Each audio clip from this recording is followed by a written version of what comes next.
오늘 말씀의 제목이 예루살렘 입성이에요.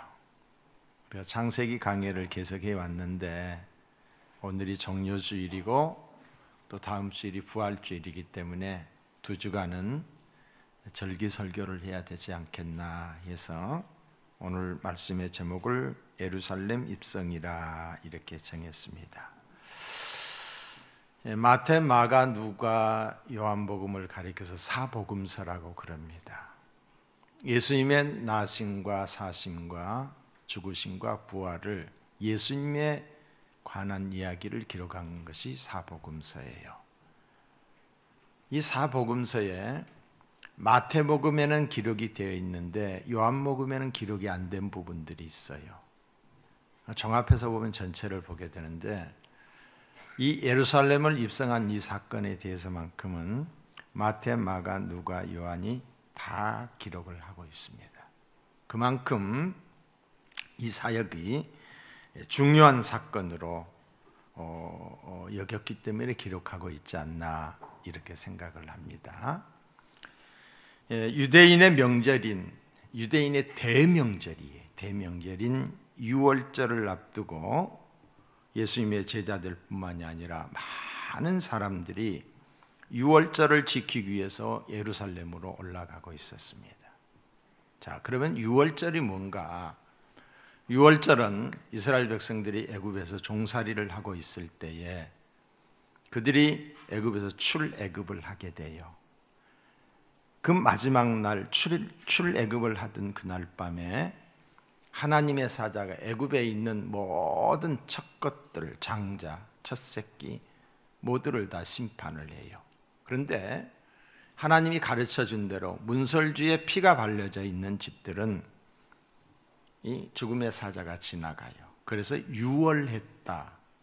그래서 유월절이라고 그럽니다. 그래서 이 유월절을 대명절로 지키고 있는 거예요. 지금도 지키고 있죠. 이때가 되면 흩어졌던 디아스포라 유대인들이 다 성전이 있는 예루살렘에 모여서 하나님께 피의 제사를 드렸던 것이 구약의 모습입니다. 예수님이 이 예루살렘을 입성하는데 예수님만 입성하는 것이 아니라 예수님의 제자들과 많은 사람들이 이제 입성을 하는데 많은 사람들이 예수님을 환영해요. 어떤 사람은 겉옷을 벗어서 안장에 얹기도 하고 제자들이, 그리고 어떤 사람들은 자기의 겉옷을 벗어서 땅에 깔기도 하고 나무가지를 꺾어다가 또 땅에 깔기도 하고 그러면서 예수님을 이렇게 예루살렘 입성하시는 것을 환영하는, 환호를 하는 거예요.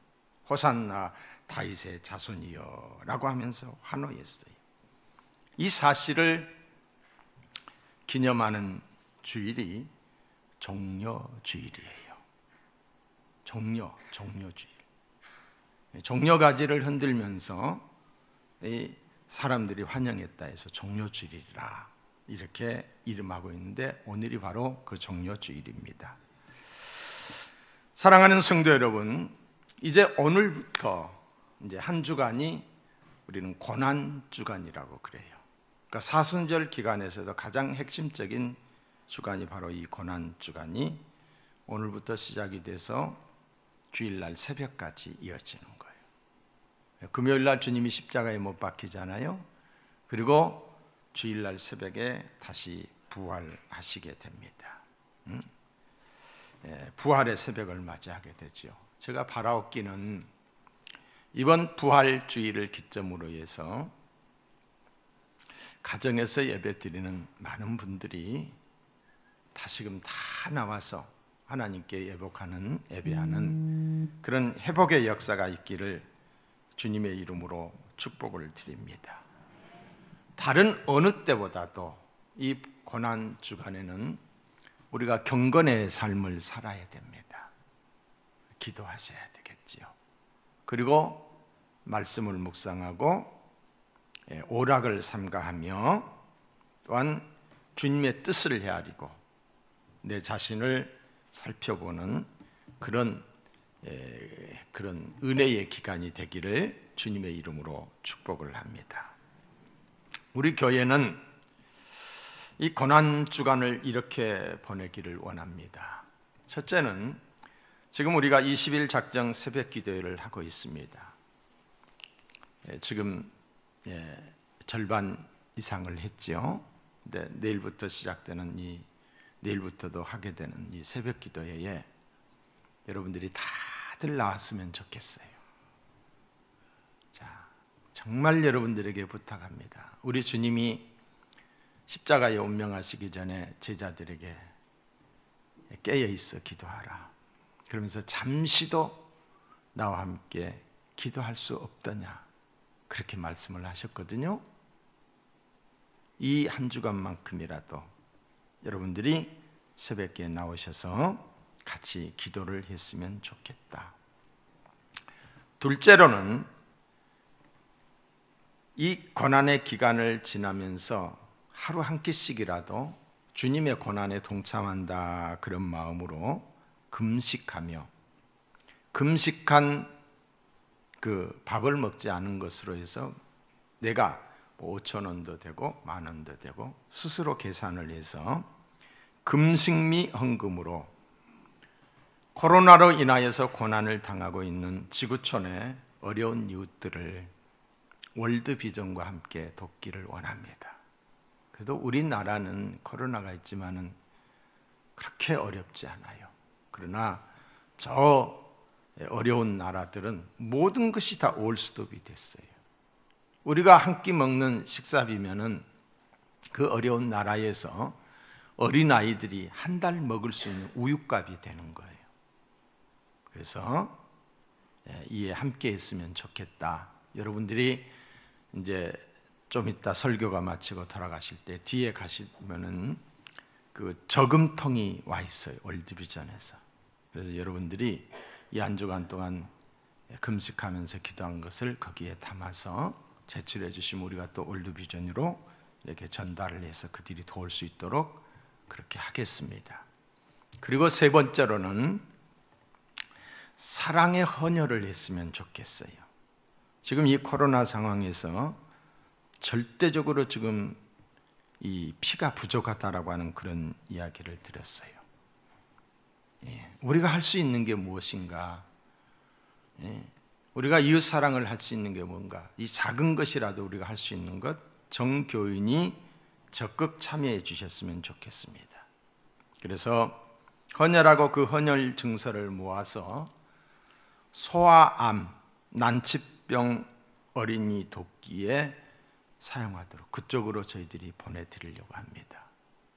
네, 여러분 여기 주보 간지에 보면은 이게 다 들어있죠. 이 하고 싶어도 못해요.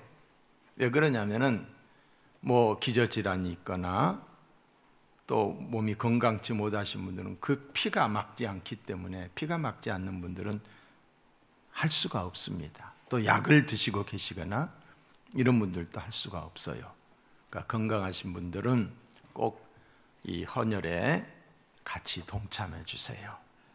내가 어떤 이 위기 상황이 닥쳐오고 어려움이 있다고 한다면은 이게 반드시 필요한 것들이에요.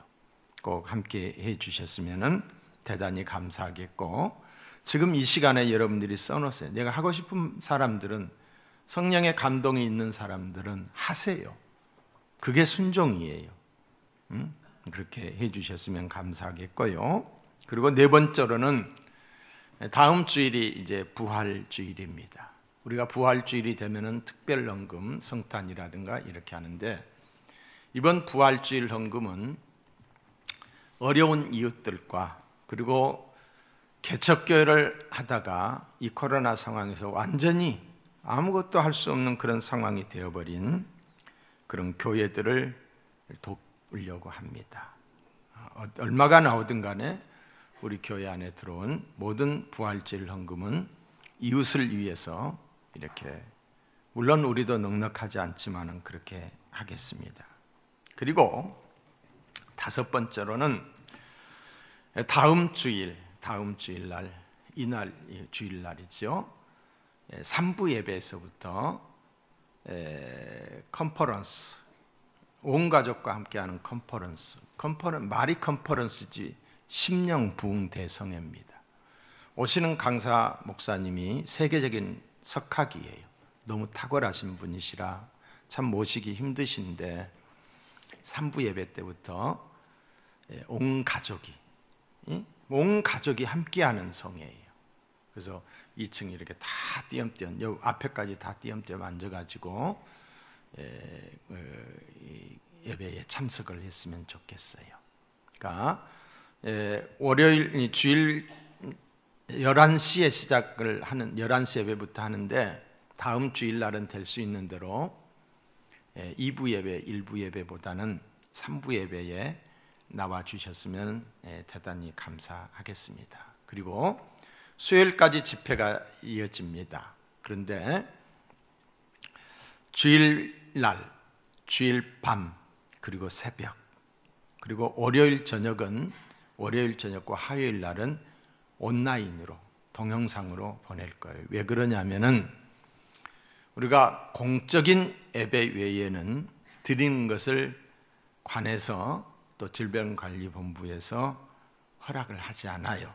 그래서 우리가 거기에 순응을 해서 온라인으로 이렇게 드릴 테니까 가정에서 꼭 온라인을 통해서 함께 했으면 좋겠고, 새벽에는 다 나와서 같이 은혜 받는 새벽이 되기를 소망합니다. 그리고 6번째로는 이제 이거는 고난주간이 지나고 난 다음이겠죠. 11일, 4월 11일부터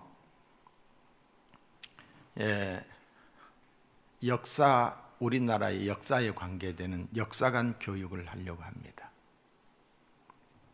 그러니까 주일날 오후 4시부터 6시까지 하고, 그리고 교회 안에서 김밥으로 전혀 식사 이렇게 마주보고 앉지 않고 개인적으로 드실 수 있게끔 다 준비해서 드시고, 또 7시부터 저녁 예배 시간에 교육이 이루어져요.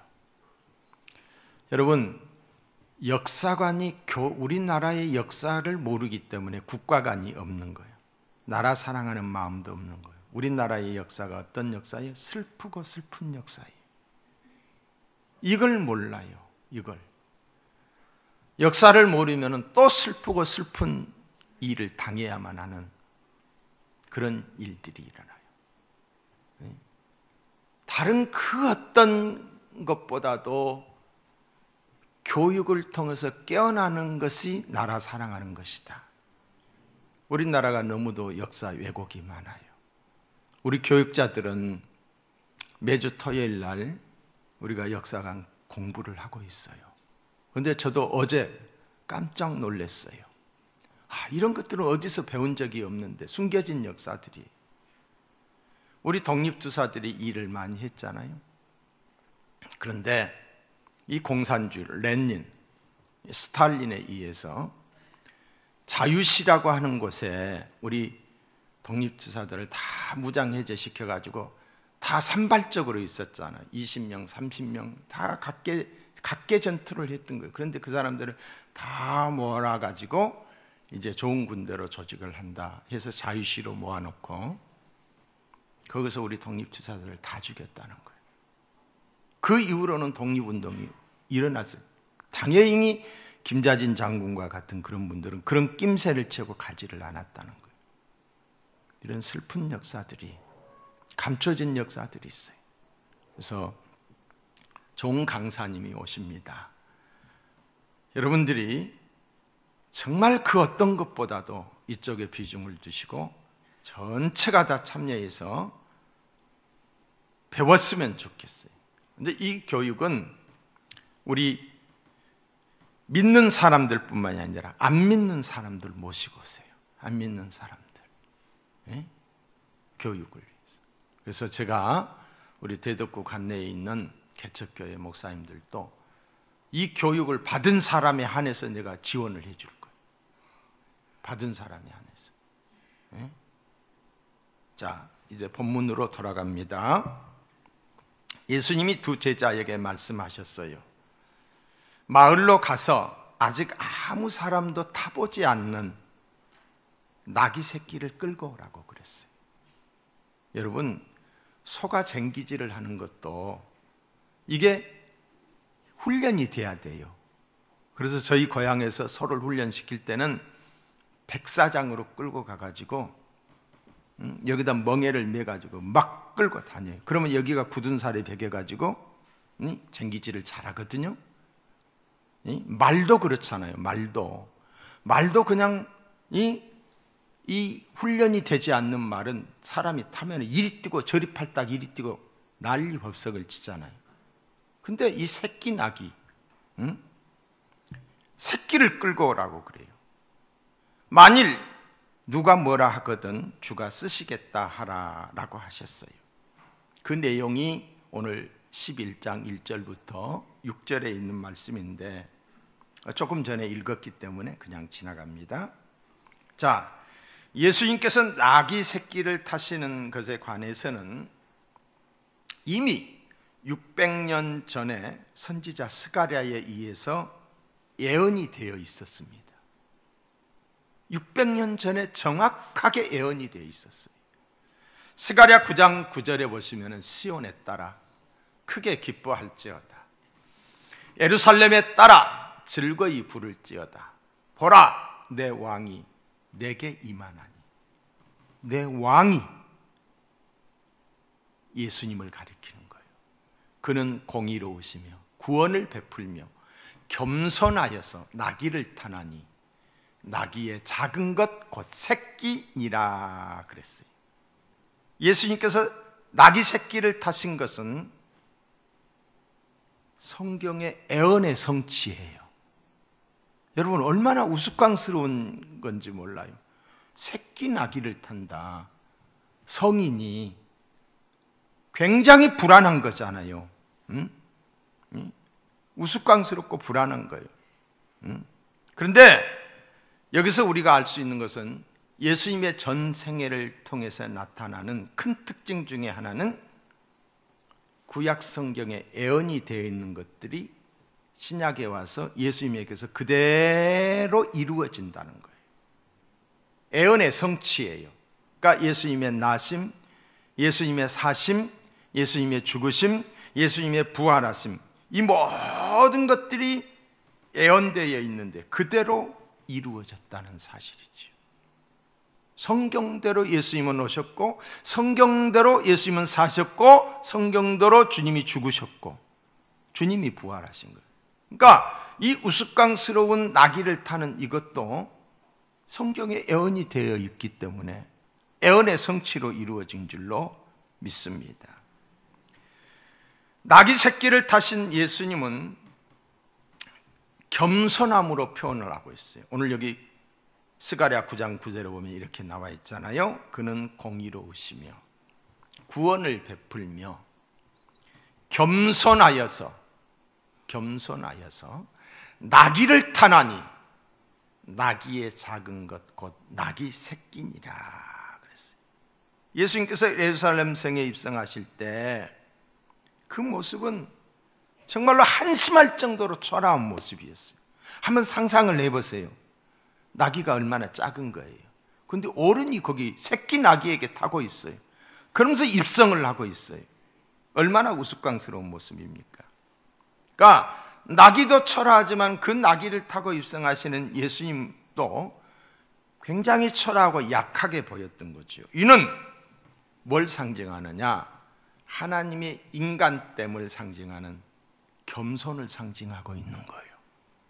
겸손. 하나님이 인간이 된다. 상상이 돼요? 저는 며칠 전에 그 우주에 관계되는 그 동영상을 한번 제가 봤어요. 상상이 안 되는 거예요. 상상이 안 돼. 그 과학자들이 하는 이야기인데 우리가 살고 있는 이 은하계 안에 10만여 개의 별이 있는데 그 10만여 개의 별 중에서 지구는 아주 작은 별 중에 하나라는 거예요. 그런데 그 은하계, 우리가 살고 있는 이 은하계와 같은 이 은하계가 수천만 개가 있다는 거예요. 상상이 안 되는 거예요. 상상이.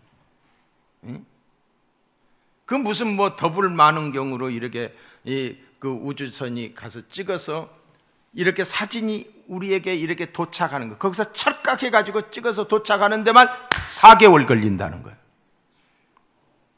응? 어떤 속도로 오는데요? 빛의 속도로 오는데도 상상이 안 되는 거예요. 상상이. 응? 그런 하나님이 인간의 몸을 입고 이 땅에 오셨어요. 그래서 빌립보서 2장 6절로 8절에 보시면 그는 근본 하나님의 본체시나 하나님과 동등됨을 취할 것으로 여기지 아니하시고 오히려 자기를 비워 종의 형체를 가져 사람들과 같이 되셨고 사람의 모양으로 나타나셨으며 자기를 낮추시고 죽기까지 복종하셨으니 곧 십자가에 죽으심이라. 하나님이 인간이 되셨어요. 우주의 주인이신 그분이 나귀 새끼를 타고 예루살렘 성으로 들어오시는 예수님은 전쟁에서 돌아온 개선 장군이나 왕의 행차가 아니라 죽으려고, 십자가를 지고 죽으려고 올라가시는 왕의 행차였습니다. 왕은 왕이로되 자신의 모든 특권과 영광을 내려놓고 섬기는 왕으로, 평화의 왕으로 우리 가운데 오신 분이 예수 그리스도이셔요. 이걸 예루살렘 입성을 통해서 우리에게 가르쳐주고 있는 거예요. 자, 7절과 8절을 보겠어요. 나귀 새끼를 예수께로 끌고 와서 자기들의 겉옷을 그 위에 얹어 놓음에 예수께서 타시니 많은 사람들은 자기들의 겉옷을 또 다른 이들은 들에서 벤 나무까지, 이 종려나무에, 다른 복음서에 보면 종려나무라고 되어 있어요. 펴며 그랬어요. 제자들은 자기들의 겉옷을 나귀의 등에 걸쳐 안장을 대신했어요. 겉옷을 나귀에 얹어 놓은 것과 길에 편 것은 예수를 왕으로 영접한다는 의미가 있어요. 예수를 왕으로 영접한다. 승리를 상징하는 종려가지를 길에 펴거나 손에 들고 흔드는 것도 왕을 영접하는 고대 의식 중에 하나였어요. 그리고 성경에 기록이 되어 있어요. 계시록에.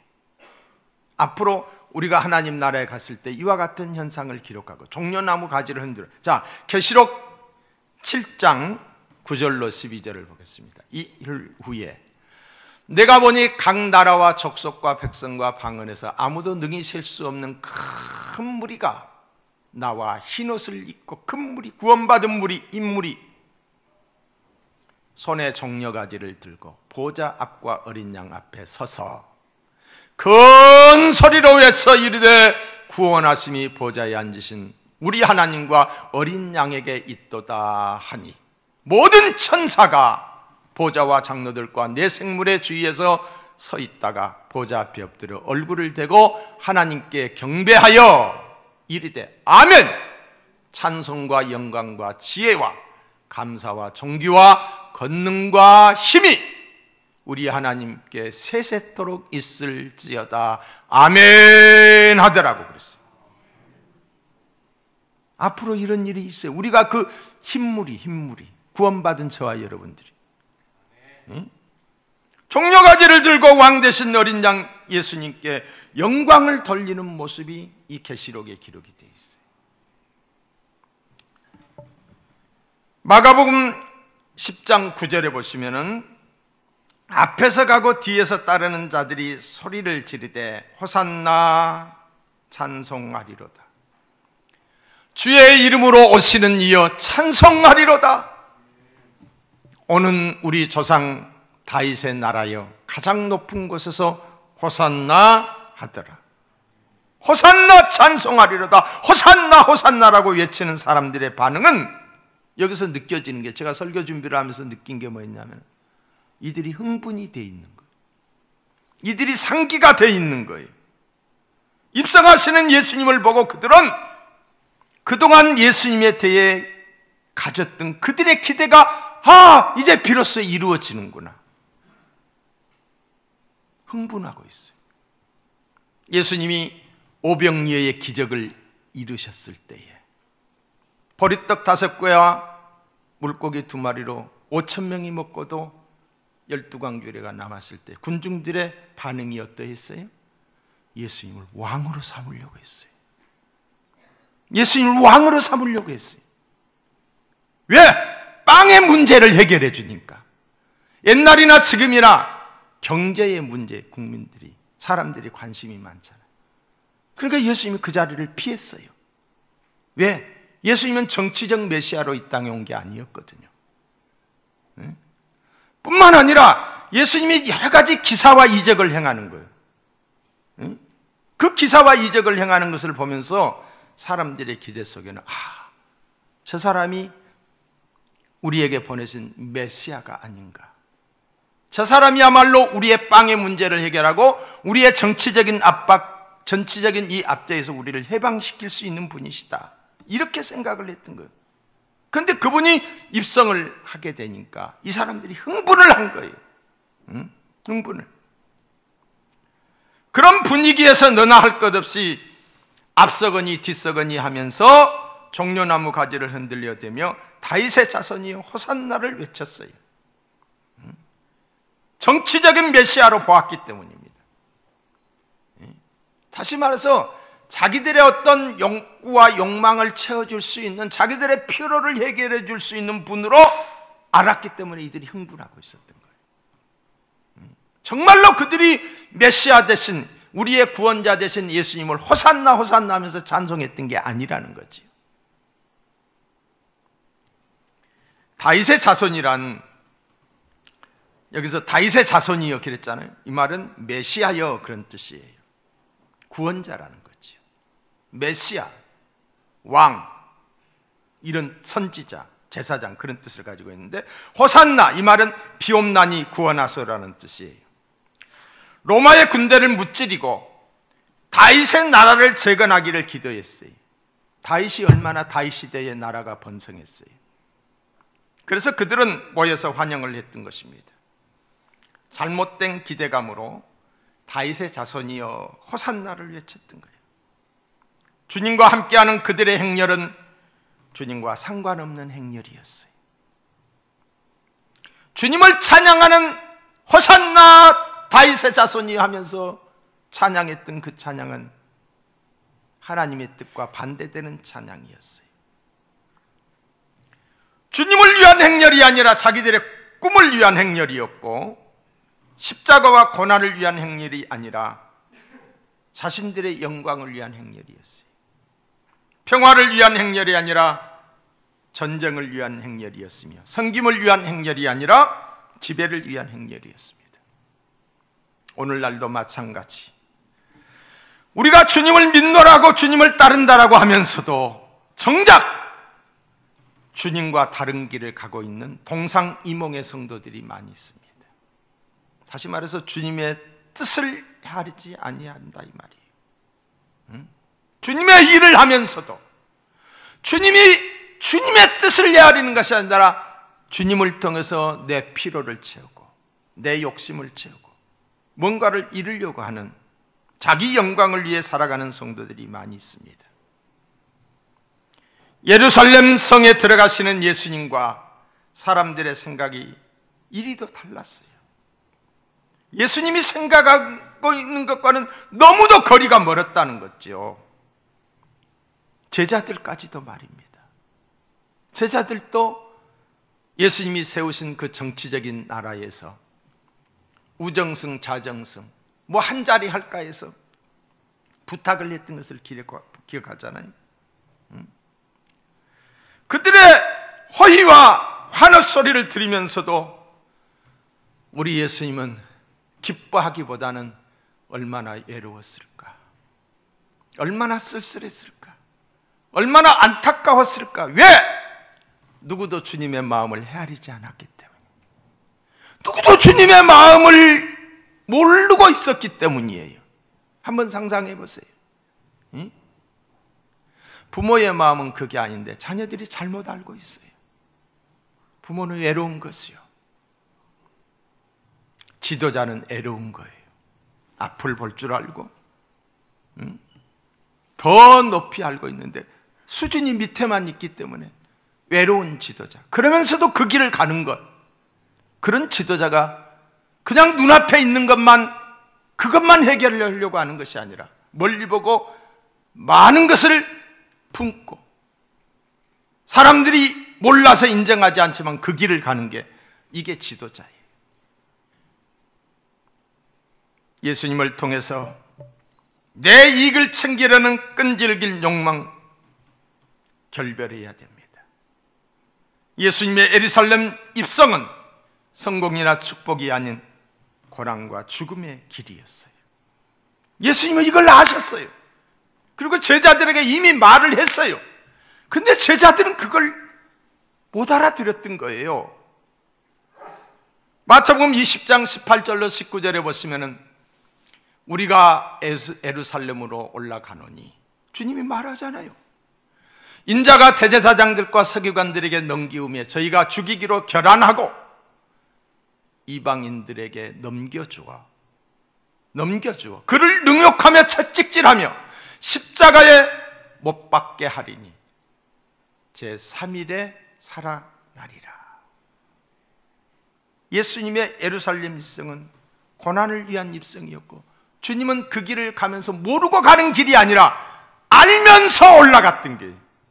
알면서. 여러분, 어느 한순간 모르고 있다가 딸깍 죽으면 괜찮아요. 아픔도 모르고 죽잖아요. 근데 내가 어떤 죽음을 임한다라고 하는 것을 알고 서서히 죽어갈 때 어떤 죽는 것보다 죽음에 이르는 그 불안함과 공포, 이게 더 큰 거지요. 그런데 예수님은 죽어가는 그 아픔을 모두 다 경험하면서 죽으셨던 거지요. 예수님이 예루살렘에 올라간 궁극적 목적은 죄와 사망에서 죽어가고 있는 모든 사람들을 구원하기 위해서 이 땅에 오셨던 것입니다. 평화를 주기 위해서, 죄사함을 얻게 하기 위해서. 예수님은 이와 같은 자신의 삶을 이렇게 표현하고 있어요. 마가복음 10장 45절에 보시면 인자가 온 것은 섬김을 받으려 함이 아니라 도리어 섬기려 하고 자기 목숨을 많은 사람의 대속물로 주려 함이라. 예수님께서 예루살렘에 입성하셨을 때 무리들은 나라의 독립과 자유와 번영을 위한 것으로 예수님의 입성을 환영했지만은, 주님은 그가 받을 고난과 십자가의 죽음을 생각하고 있었습니다. 제자들과 무리들은 자기들의 꿈과 기대가 이루어질 것을 바랐지만은, 예수님은 하나님의 뜻이 이 땅에 이루어지기를 원했던 것이지요. 사랑하는 성도 여러분, 지금 저와 여러분은 주님을 따르면서 과연 어느 대열에 있습니까? 어느 대열에 있습니까? 순종의 길, 섬김의 길, 평화의 길, 희생의 길, 이 길을 외면하고 그저 내 피로만을 위해서, 나의 어떤 성공만을 바라보면서 호산나 찬송하고 있지는 않는지요? 그것만을 위해서 기도하고 있지는 않는지요? 우리 주님은 영광이 아닌 고난의 길을, 지배가 아닌 섬김의 길을, 이익이 아닌 희생의 길을 걸어가셨습니다. 자기의 뜻이 아닌 하나님의 뜻이 이루어지기를 원하셨어요. 바라기는 오늘 우리의 삶이 주님의 행렬에 동참하는 영광스러운 결단이 있기를 주님의 이름으로 축복합니다. 오늘날 많은 성도들이 호산나 다윗의 자손이여 호산나 하면서 찬송을 부르지만은 진정 구주를 찬양하는 것이 아니라 자신의 뜻이 이루어질 것을 기대하면서 부르고 자신의 욕망이 채워지기를 위해서 기도하는 것이 아닌지, 나는 그런 사람이 아닌지, 나를 통해서 하나님의 뜻이 이 땅에 이루어지고 나를 통해서 하나님의 뜻이 만방에 선포되는 이런 큰 비전이 있기를 주님의 이름으로 축원합니다. 성도 여러분, 예수님은 예루살렘에 입성하시어서 십자가에 못 박혀 죽으심으로써 모든 것이 끝난 것이 아니었습니다. 다시 부활하셨습니다. 그리고 지금도 살아계십니다. 계속적으로 우리 안에 입성하기를 원하고 계십니다. 우리 안에 내주하기를 원하고 계십니다. 예루살렘에 입성하셨듯이 우리 가정에 주가 되기를 원하고 계십니다. 요한계시록 2장 3장 20절에 보시면은 볼지어다 내가 문 밖에 서서 두드리노니 누구든지 내 음성을 듣고 문을 열면 내가 그에게로 들어가고 그로 더불어 먹고 그는 나로 더불어 먹으리라. 할렐루야. 우리 안에 내주하기 위해서 주님이 지금도 문을 두드리고 계십니다. 예루살렘에 입성하셨듯이 말입니다. 요한복음 15장 7절에 보시면 너희가 내 안에 거하고 내 말이 너희 안에 거하면 무엇이든지 원하는 대로 구하라. 그리하면 이루리라고 했어요. 주님은 2000년 전에 예루살렘에 입성하셨듯이 영원히 입성하셔서 영원히 죽고 끝나버린 것이 아니라 지금도 계속적으로 우리의 마음에 임재하시고 계시며 우리 안에서 내주하고 계시기를 원합니다. 내 삶의 주인 되기를 원하고 계십니다. 여러분, 주님께서 우리의 가난과 절망과 질병의 문을 활짝 열고 평화와 부요와 건강을 가지고 내 안에 내주하시는 종려주일이 되기를 주의 이름으로 축복합니다. 가난한 심령의 부요를 병든 육체의 치유로 입성하시기를 축원합니다. 그로 더불어 그는 나로 더불어 나는 그로 더불어 먹고 마시는 자족하는 평화의 복락이 있기를 주의 이름으로 축원합니다.